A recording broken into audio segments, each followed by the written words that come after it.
Picture two people, same job, same paycheck, same city. 5 years later, one of them has savings, no debts, actual options in life. The other is still looking at the same bank balance, still wondering where all the money went. Same income, completely different outcomes. So, what was the difference? It wasn't what they earned, it was what they kept buying. And here is what makes this uncomfortable.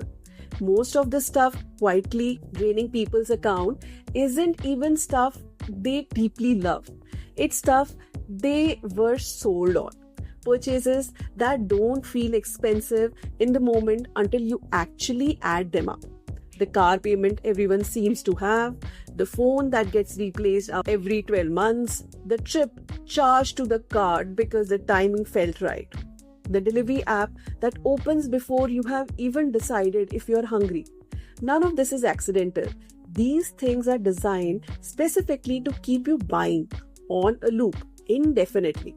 Today, we are breaking down 5 specific things that are worth cutting completely. Not 5 vague habits, 5 actual things you can stop buying. Fair warning, one of these is going to hit a nerve. Good, that's usually where the real problem is. Let's go. Number 1, the status purchases, the sneakers, the designer bag, the watch that costs more than a month's rent, the seasonal fits you bought specifically because they just dropped. Let's be straight about what's actually being purchased here, because it's not the item, it's the signal. The item is just the delivery mechanism. What's really being bought is the look on someone's face when they notice it, the assumption it creates, the status it's supposed to communicate. And that is an endlessly expensive thing to keep buying because the signal expires. So you buy the next one, then the next, and the spending never stops because the validation never lasts. An average American spends over $1,500 a year on clothing, and a lot of that isn't about need. It's about being seen in it. That's not a wardrobe budget. That's a perception budget. The people who are actually sitting on the real money, most of them don't look like it. The ones who are quietly building don't need to advertise it. Their wealth shows up in their options, their time, their ability to say no to things. There is a real difference between buying something because you like it and buying something because of what you want it to say about you. One of those is natural shopping point. The other is built to never feel like enough. Stop buying the signals, the status, the validation, the reaction. Buy the thing or don't. Number 2, the newly launched phone. Quick check. Can your current phone make a call, send a message, take a photo, get you online? Then what exactly is the new one solving? Because I'll be honest, I have felt this pull myself. There is something about new device launch that makes a perfectly working phone suddenly feel inadequate. That feeling is not an accident. It is engineered on purpose by people who are very good at their jobs. That is marketing. Here is the actual playbook. A new model drops with a marginally better camera, a slightly faster processor, and a new finish. Then comes a notification. It's time to upgrade. Not framed as a suggestion, framed like a deadline. Like your current phone has an expiry date stamped on the back. It doesn't. Their revenue targets does. Someone upgrading their phone every year spends around $900 each time. Will hand roughly $9,000 to phone companies in a single decade for devices that were mostly working fine when they got replaced. $9,000 to that same money pointed somewhere else, a saving account, an index fund, literally anything with a return looks very different at the end of 10 years. The upgrade makes sense when the device stops doing what it is supposed to do. That's it. Not when the ad makes the new model look good. Not when the company says it's time. Until that point, the upgrade isn't progress. It's just a scheduled payment with good marketing. Step off the cycle. Your phone is fine. Your investment account is in. Number 3, delivery services. Okay, this is the one. Food delivery specifically. Food delivery is an everyday default rather than an occasional thing.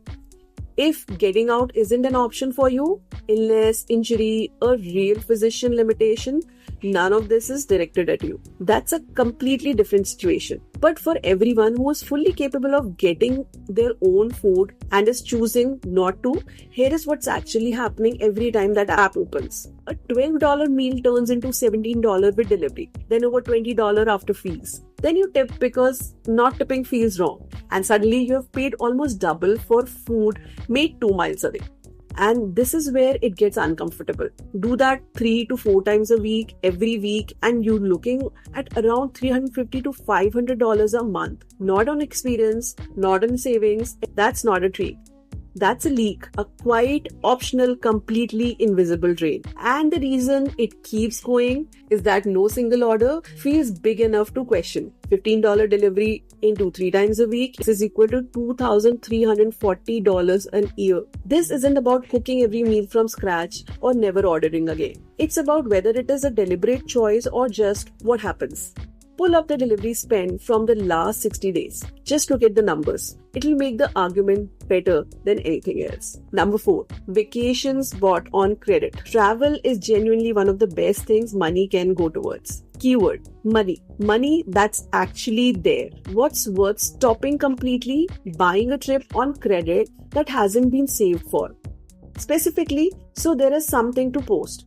Here is how this plays out all the time. Someone books a trip they can't really cover because the group is coming, and sitting it out feels worse than charging it. The trip is great, the photos are great, they land back home feeling good for about 4 days, and then the bill arrives. And now they are paying interest on a vacation that ended 2 weeks ago, while the next one is already being floated in the same group chat. That's not rest. That's a financial hangover with a good filter on it. And needing to recharge is completely real. But a reset doesn't require a long haul flight and a resort charge. A weekend somewhere drivable. A few days genuinely offline. A change of pace that fits what's actually in the account. That works just as well. And you come back actually rested, not broke. The real luxury of the trip is in the destination. It's landing home knowing the account is intact and that the next 3 months of your income aren't already committed. Save for it first. Go second. That order changes everything about how it actually feels when you are there. Number 5. A brand new financed car. Save this one for the last because it might be the most normalized purchase on this entire list. The brand new car, fresh off the lot, monthly payment attached. Here's the part that doesn't get said clearly enough at the dealership. The moment the car leaves the lot, it is already worth less than what was just paid for it. Not someday, right now. And it keeps losing value every single month, whether it's being driven hard or barely touched. 2 people, same income. One buys a solid used car outright. Done. No monthly payments. The other finances something new, let's say $700 a month. 5 years later, the second person has made $42,000 in payments on something now worth significantly less than what they paid. Meanwhile, the first person redirected the same $700 a month into investments. 5 years of compounding. The gap between them at the end of the period isn't small. And it started with one afternoon at a dealership. And somehow the monthly car payments gets treated like a milestone. People stretch every month for a car payment with nothing in savings to back it up. A car payment isn't a sign of doing well. It's a monthly transfer of wealth building potential straight into the lender's pocket for an asset that's losing value the entire time. A reliable car that's fully paid off will beat a financed one every single time. Not just on paper, but in reality. The freedom of having no payments attached to something that's depreciating is something a new car smell cannot replace. Drive what's paid for. Build with the rest. Closing thoughts. 5 things. Let's run them back. Status purchases acquired to be seen in should be stopped. Annual phone upgrades on a schedule the company said should be stopped. Food delivery as a daily default should be stopped. Vacations charged to credit before the money is there should be stopped. A new financed car with a payment that outlasts the excitement should be stopped. None of this is about depriving yourself of anything. Not one of these is about living smaller. It's about being the one who decides where the money goes, instead of realizing later where it went.